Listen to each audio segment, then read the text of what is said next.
কি ভাবছেন? আমিও মনে হয় যে আপনাদের ওই যে থটস অফ বিল্লালের মতো ছন্দে ছন্দে কথা বলবো এটাই ভেবেছেন? না, এমন কিছুই করব না। আসলে যে জায়গাটি এখন দেখতে পাচ্ছেন, এই যে এই দিকটা দেখুন, চারিদিকটা দেখুন, এই যে মাঝখানে নদী, নদীর ওই পারে একটা বাজার, তারপরে এই যে এই পাশে যে একটা গ্রাম, এইখানটা হচ্ছে, এটা হচ্ছে আমার জন্মস্থান না হলেও আমি ছোটবেলা থেকে মানে এই পুরো এই জায়গাটা, এখানে আমি ছোট থেকে বড় হয়েছি।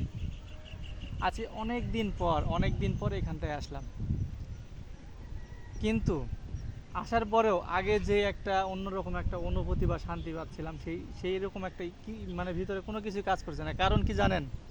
কারণ আমি আমার যে বন্ধু বান্ধব ছিল, যাদের সাথে শৈশব কাটিয়েছি, তাদের মধ্যে একজনও নেই। হয়তো কেউ প্রবাসে আছে, হয়তো কেউ কর্মের জন্য বিভিন্ন জায়গায় চলে গেছে। এখন শুধু আমি একা, কিন্তু তবুও এই জায়গাটা আমার কাছে অনেক কিছু। প্রতিদিন বিকেলবেলা এই জায়গায় এসে বন্ধু বান্ধবরা সবাই মিলে আড্ডা দিতাম। ওই যে যে পাশে দেখতে পাচ্ছেন মাঝখানে নদী, নদীর ওই পাশে হয়তো ঠিকভাবে দেখা যাচ্ছে না, ওই পাশে আছে হচ্ছে স্কুল। ওইখানটায় পড়াশোনা করেছি। প্রতিদিন ওই যে নৌকা দিয়ে নদী পার হয়ে স্কুলে যেতাম, আবার আসতাম। আর বিকেলবেলা হলে এই যে মাঝখানে দেখুন, এই যে যে জমিটা দেখা যাচ্ছে, এই জমিটা এই জমিটা বরাবর আমরা ফুটবল খেলতাম, ক্রিকেট খেলতাম। মানে